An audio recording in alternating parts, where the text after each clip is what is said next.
King Omarion Elris stood on the landing of his elegant marble balcony overlooking the royal gardens, a solitary figure in the moonlight. Humidity clung to the air outside of Wisteria Palace, enveloping it in floral scents and late summer's lingering warmth. Evening had gently descended, casting long shadows across the manicured paths and ancient marble statues below. Crickets chirped their timeless songs, and the nearby fountains provided a soothing undertone.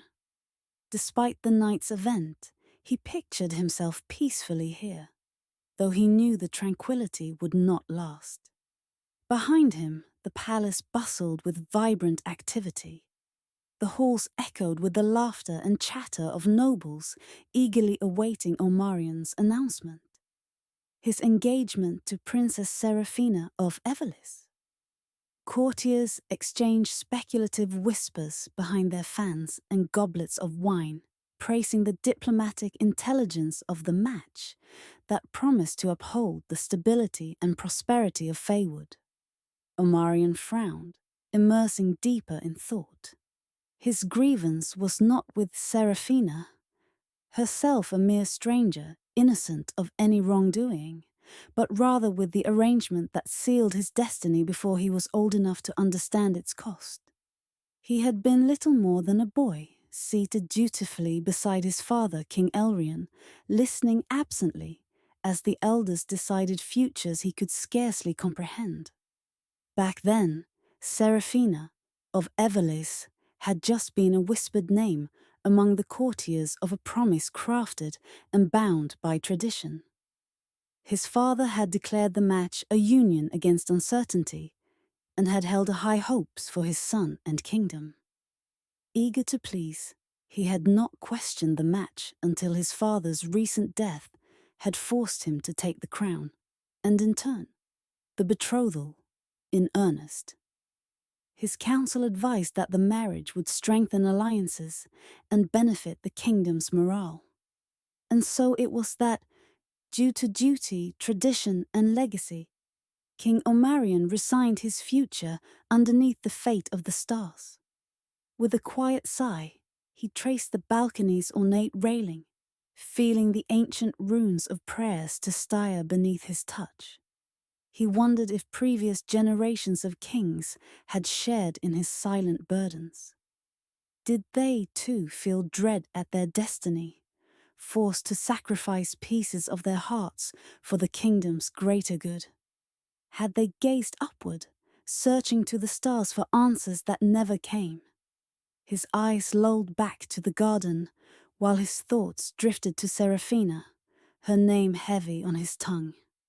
The council spoke highly of her beauty, grace, and intelligence. Her letters were polite and carried the pungent weight of her perfume, yet revealed little of her personality or the princess behind the honeyed words. Marriage was duty. He had always known it, though a hopeful fragment of his heart had held out hope for more. Companionship, perhaps even love. A queen who saw him as a friend and lover rather than just king. He envisioned tranquil mornings spent in conversation, afternoons shared, walking among the gardens, nights filled with warm embraces. It was a dream he held close, even if he recognized its impossibility. The dream had been fading for some time now, crushed by the inevitable reality of a fast-approaching wedding date. The echo of bootsteps interrupted his reflections. He straightened instinctively and donned the composed mask of a ruler, turning to meet High Chancellor Inuril, who seemingly emerged from the shadows. The Chancellor, regal in his midnight blue and maroon robes, bearing the royal insignia, had served Omarion's father for decades. An older elf with silver-threaded and fading black hair, Inuril had no wife or children, his entire life devoted to the needs of Faywood's monarchs. "Your Majesty," Inuril said, offering a low and exaggerated bow. "The hour approaches, and your honored guests await your arrival in the Grand Hall."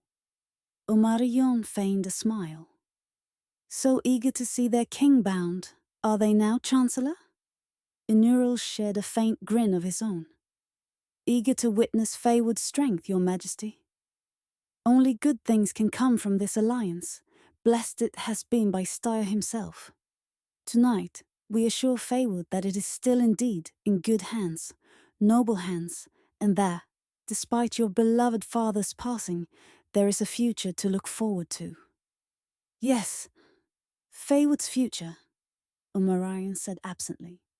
My future, but in reality, the kingdom's. It's your legacy as well, Inuro corrected. He studied Omarion for too long a moment. Your father once stood where you do now, faced with the same emotionless decisions. You know, love is a rarity for those born to wear the crown. Omarion said nothing, preferring to allow the silence between them to stretch until taut. Finally, after an awkward moment, Inuro spoke. There is also the matter of an heir, said the Chancellor. The bloodline must endure. I don't disagree with that assessment, Omarion said, trying not to sound resentful. It wasn't Inural's fault either, after all. I'll do my best to bring honor to House Elris, and in turn, my father's memory. Inural inclined his head smoothly. That's the spirit, your majesty. Onward, we press for the good of the kingdom. A reluctant murmur passed Omarion's lips. Indeed.